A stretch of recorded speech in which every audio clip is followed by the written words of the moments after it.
Cataract classic రెటినాలకు world class treatment ఇప్పుడు మన బీరంగూడలో అమెరికన్ లేజర్ ఐ హాస్పిటల్స్.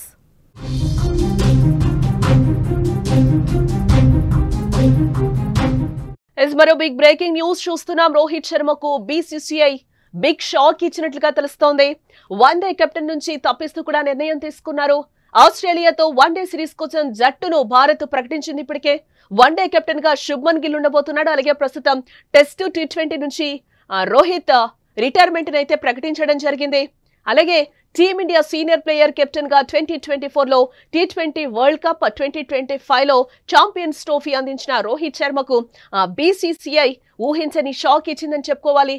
తాజాగా ఆస్ట్రేలియా వన్డే సిరీస్ కోసం ప్రకటించిన జట్టులో రోహిత్ శర్మను కెప్టెన్సీ నుంచి తప్పించింది. అతని స్థానంలో యంగ్ ప్లేయర్ భారత టెస్ట్ జట్టు కెప్టెన్ శుభ్మన్ గిల్ కు వన్డే కెప్టెన్సీ పగ్గాలైతే అప్పగించడం జరిగింది. కాగా T20 వరల్డ్ కప్ విజయం తర్వాత T20 ఫార్మాట్ కు ఆ తర్వాత టెస్ట్ ఫార్మాట్ కు రిటైర్మెంట్ ప్రకటించిన రోహిత్ శర్మ కేవలం వన్డేలో మాత్రమే కొనసాగుతూ వస్తున్నాడు.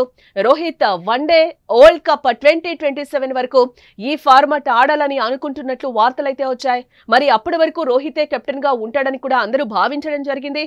బట్ అనూహ్యంగా రోహిత్ ను తప్పించి అతని ప్లేస్ లో శుభ్మన్ గిల్ ను బీసీసీఐ కెప్టెన్ గా నియమించడం జరిగింది. దీంతో టెస్ట్ వన్డే రెండు ఫార్మాట్లకు కూడా టీమిండియా కెప్టెన్ అయ్యాడు గిల్. T20 జట్టుకు మాత్రం సూర్యకుమార్ యాదవ్ కెప్టెన్ గా వ్యవహరించబోతున్నాడు. కాగా గిల్ కెప్టెన్ గా టీమిండియా ఆస్ట్రేలియాతో వారి దేశంలో ఈ నెల 19 నుంచి 3 వన్డేలు ఆడనుంది. అలాగే 5 T20ల సిరీస్ కూడా ఆడబోతున్నట్లుగా మనకి సమాచారం అయితే అందుతుంది.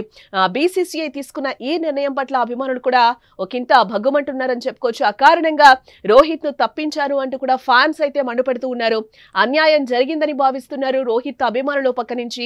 ఇటు వన్డే క్రికెట్ రోహిత్ కు అత్యంత బలమైన ఫార్మాట్ అని, ఇటీవలే జరిగిన ఛాంపియన్స్ ట్రోఫీ ఫైనల్లో అతను ప్లేయర్ ఆఫ్ ది మ్యాచ్ అని కూడా అభిమానులు గుర్తు చేస్తున్నారు. ఈ సందర్భంగా ఇలాంటి తరుణంలో రోహిత్ ను కెప్టెన్సీ నుంచి తప్పించడం అన్యాయం అంటూ కూడా బీసీసీఐ నిర్ణయంపై భగ్గుమంటూ ఉన్నారు ఫ్యాన్స్. వచ్చే 2027 వన్డే కప్ వరకు కూడా కెప్టెన్సీగా కొనసాగిస్తే బాగుండేదంటూ కూడా సలహాలు అయితే ఇస్తూ ఉన్నారు అభిమానులు. ఒకసారి ఆస్ట్రేలియాతో జరిగే 3 వన్డేల కోసం భారత్ ప్రకటించిన జట్టు ఇదే. అదొకసారి చూద్దాం ఎవరెవరి జట్లో ఉన్నారో కూడా. శుభ్మన్ గిల్ కెప్టెన్, అలాగే రోహిత్ శర్మ, విరాట్ కోహ్లీ, శ్రేయాస్ అయ్యర్ వైస్ కెప్టెన్ గా, అలాగే అక్షర్ పటేల్, కేఎల్ రాహుల్, నితీష్ కుమార్ రెడ్డి, అలాగే వాషింగ్టన్ సుందర్, కుల్దీప్ యాదవ్, అలాగే హర్షిత్ రాణా, సిరాజ్, హర్షదీప్, ప్రసిద్ధ్ కృష్ణ, ధ్రువ్ జురెల్ వికెట్ కీపర్, అలాగే యశస్వి జైస్వాల్ కూడా ఎంపిక అయినట్లుగా తెలుస్తూ ఉంది.